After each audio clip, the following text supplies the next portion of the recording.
Good morning students. हम आपको पढ़ा रहे हैं active and passive voice.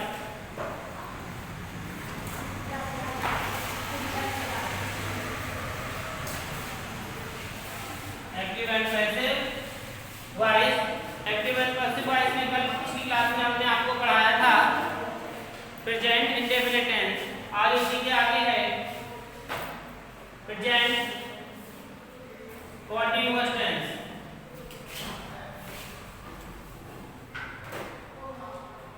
Present continuous tense. तो देखिए एक तरफ कैसे हो एक्टिव और दूसरी तरफ हो पैसिव। तो एक्टिव में हमारा आता है यहाँ पर इज, एम, आर। जब ये पैसिव वॉइस में पहुंचता है तो ये बन जाता है इज बीइंग,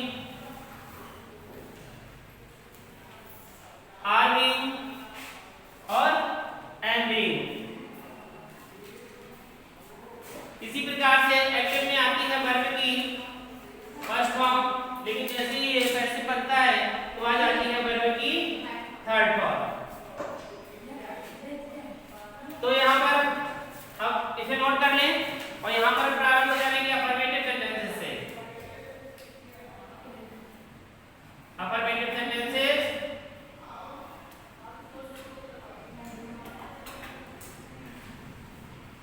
अफर्मेटिव सेंटेंसेस में क्या है, जैसे यहाँ पर आया he is writing a poem। he is writing a poem। तो यहाँ पे हमने आपको बताया कि ये हमारा क्या है सब्जेक्ट, ये हमारा ऑब्जेक्ट। यहाँ पर ये हमारा जो एक्टिव है, जब हम इसे पैसिव वॉइस में बदलेंगे तो ये हमारा उठ के यहाँ पर आ जाएगा, तो ये बन जाएगा ए पोएम। तो ये पोएम कितनी है, एक है या कई है? तो एक है। तो यहाँ पर हम लगाएंगे एक, इसके साथ हम यूज करेंगे बीइंग का, इज बीइंग। अब यहाँ पर फॉर्म आ जाएगी तो वो होगी थर्ड। रिटन किसके द्वारा लिखी जा रही है, बी के द्वारा, तो ये बन गया हिम। तो ये आपका बन गया पैसिव वॉइस। इसी प्रकार से दूसरा है they are play the hockey match. They are play the hockey match. तो द हॉकी मैच पूरा हमारा एक सब्जेक्ट बनेगा और दे हमारा ऑब्जेक्ट बनेगा। तो जब हम पैसिव में बदलेंगे इसे तो ये बन जाएगा हमारा द हॉकी मैच। अब हॉकी मैच एक है कि कई है? एक है। तो यहाँ पर आ जाएगा इज बीइंग, फिर यहाँ पर प्ले थर्ड फॉर्म लगा देंगे, बन जाएगी प्लेड। किसके द्वारा खेला जा रहा है? उनके द्वारा, तो ये बन जाएगा देम। देखो हम बदल देंगे देम में। क्लियर? सभी को आगे समझ में? अफर्मेटिव सेंटेंसेस कल हमने दिए भी थे, सभी ने दिए होंगे। किसी को कोई डाउट तो नहीं कल में? सभी लोग नोट कर लीजिए ये।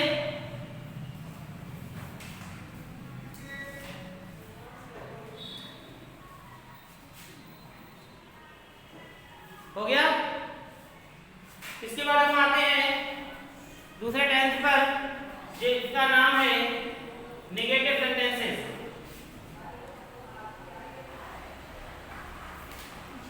Negative sentences.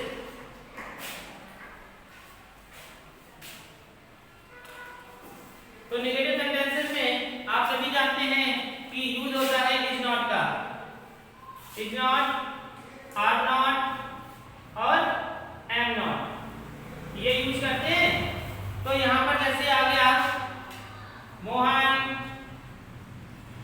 Is not eating and eating the mango. तो मोहन आम नहीं खा रहा है। तो क्या बच जाएगी? द मैंगो, फिर इज नॉट बीइंग, पर हमें नॉट को बीइंग के बीच में रखना बाकी आप जो पढ़े हैं वही होती है की थर्ड फॉर्म ईटेन बाई किसके द्वारा, मोहन के द्वारा। तो आपने देखा यहाँ पर सब ऑब्जेक्ट को लाए था मोहन, इज इसके बीच में नॉट फिर बीइंग और थर्ड फॉर्म का यूज किया, इट को ईटेन कर दिया बाई मोहन। इसी प्रकार से दूसरा देखेंगे the boys are not learn the lesson, यानी कि लड़के पाठ याद नहीं कर रहे हैं। अब इसी के आगे ये लिखा हो in the room, in the class, तो हमें इसे यहीं छोड़ देना है, ठीक है। हम उठाएंगे कहां से, द लेसन से। तो हमने यहां पर लिया द लेसन, फिर is not being learning learn third form by. अब किसके, द बॉयज है, बहुत सारे स्टूडेंट्स हैं, द बॉयज। अब बाई द बॉयज हो गया और इन द क्लास का क्लास, ठीक है।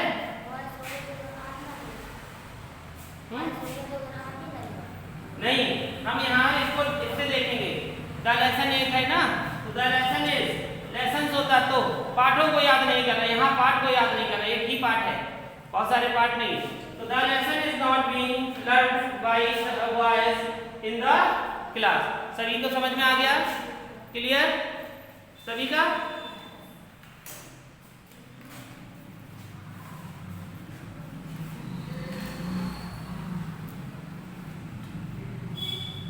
नोट कर लीजिए इसे,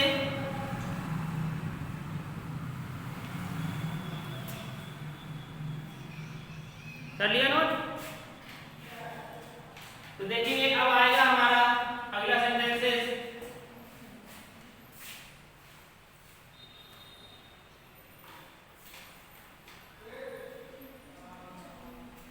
जिसका नाम है इंट्रोगेटिव सेंटेंसेस।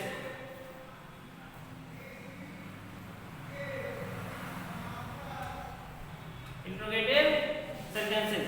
अब देखिए इंट्रोगेटिव सेंटेंसेस में दो प्रकार के सेंटेंसेस होते हैं। तो पहले वाले प्रकार का हम बता रहे हैं, तो पहले वाले प्रकार के हमने ये लगा दिया, आर यू नॉट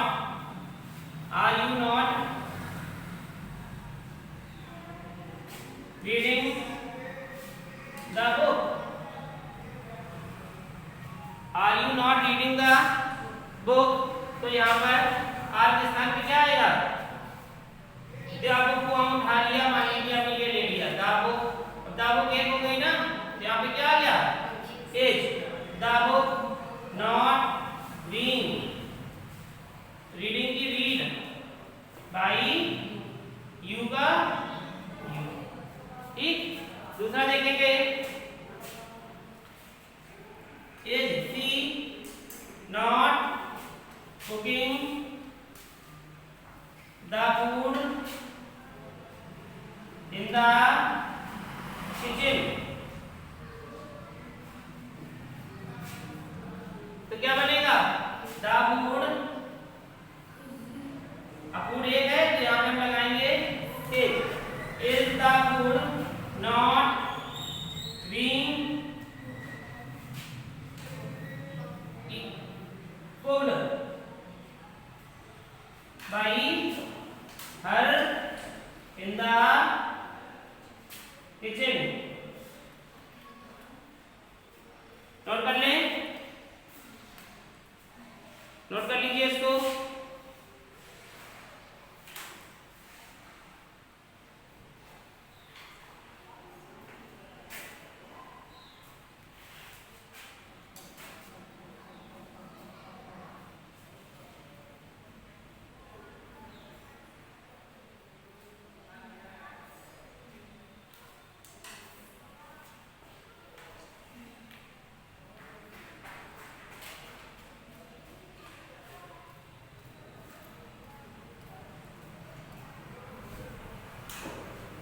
हो गया नोट। देखेंगे इंट्रोगेटिव का अगला, जिसमें प्रयोग होता है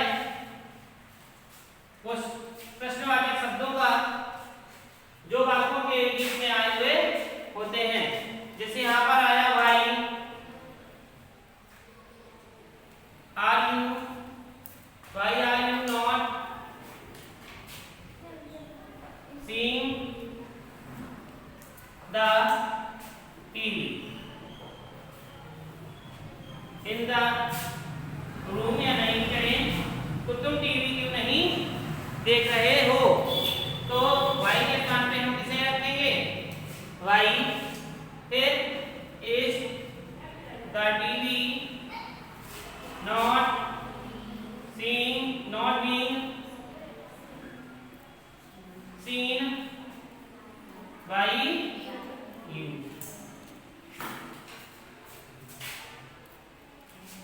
अगला देखेंगे, लिखा हुआ है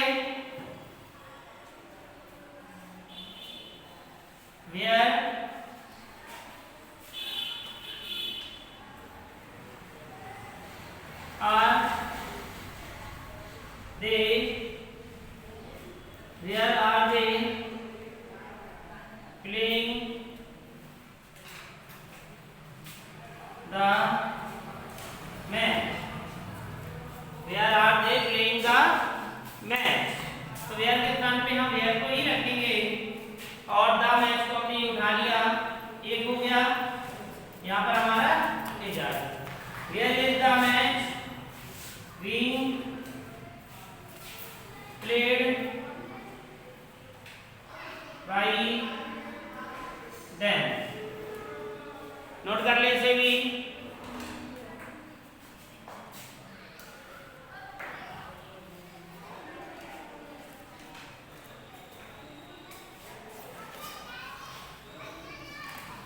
समझ में आ गया?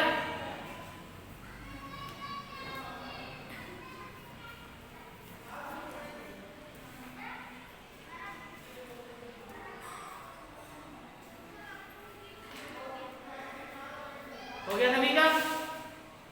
अब इंट्रोगेटिव वो भी है जो हम बताने आपको जा रहे हैं, उसे भी हम इंट्रोगेटिव भी कहते हैं। यानी कि हम इंट्रोगेटिव अभी टेंथ में कितने प्रकार के पढ़ रहे थे, 2, लेकिन एक्टिव पैसिव में हम कितने प्रकार के पढ़ते हैं, 3। तो यहाँ पर आ जाता है हु में who is making noise. Who is making a noise, कौन शोर मचा रहा है, पता है? नहीं पता है ना? तो यहाँ पे हम क्या करेंगे, बाई होम। फिर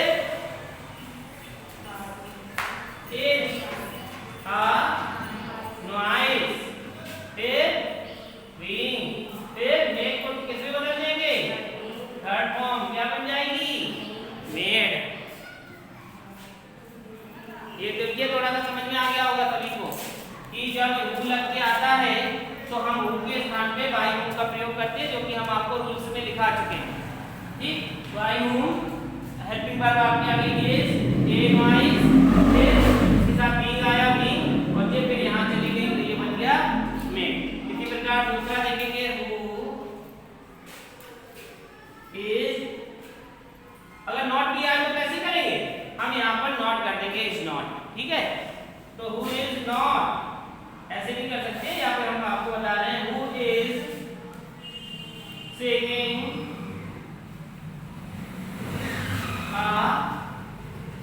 स्वीट सॉन्ग, यानी कि कौन मधुर गीत गा रहा है।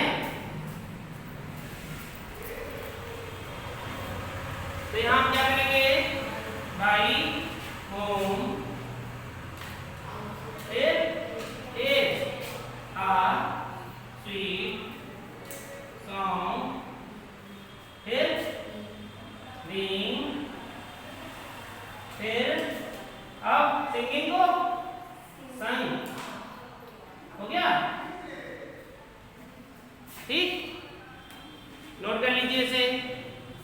सभी को समझ में आ गए? जिसे ना आए हो वो पूछ सकता है, किसी को कोई डाउट हो वो भी पूछ सकता है। तो ये आपका यहाँ पर आज यानी कि प्रेजेंट कॉन्टिन्यूअस टेंस था जो, वो आज कंप्लीट हो चुका है। तो इसमें किसी को अगर कोई भी डाउट हो वह पूछ सकता है। तो आप घर के लिए यानी कि आप वर्क के लिए लिख लीजिए, सभी हम मिक्स दे रहे हैं आपको, कॉन्टिन्यूअस के ही सेंटेंसेस होंगे उसमें। लिखेंगे Mohan is cutting the wood. Mohan is cutting the wood. लिख लिया, Mohan is cutting the wood. Next लिखेंगे she is not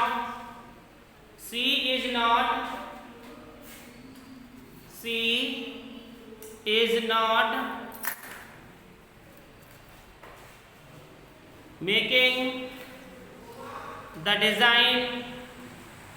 She is not making the design on the paper. She is not making the design on the paper. Next लिखेंगे are you not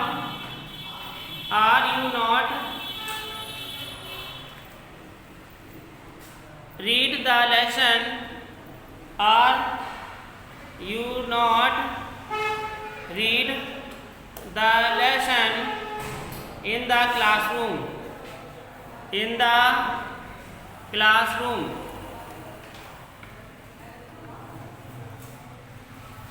अगले लिखेंगे why as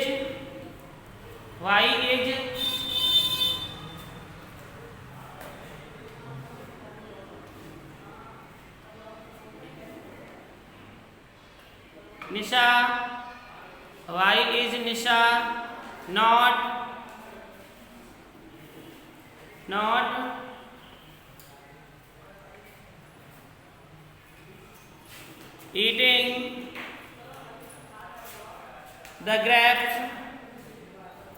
eating the grapes.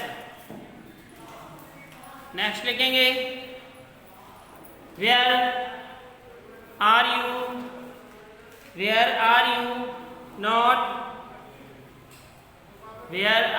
not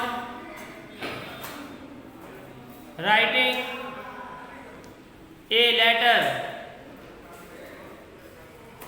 where की जगह आप Y कर लीजिए, इसमें जो वेयर लिखा है वाई कर लीजिए। Why are you not writing a letter. Next लिखेंगे हु इज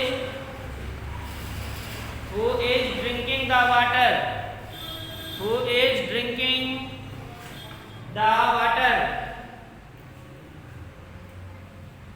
अगले लिखेंगे who is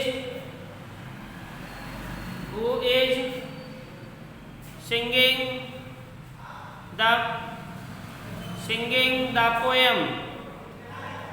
Who is singing the poem? अगला लिखेंगे is he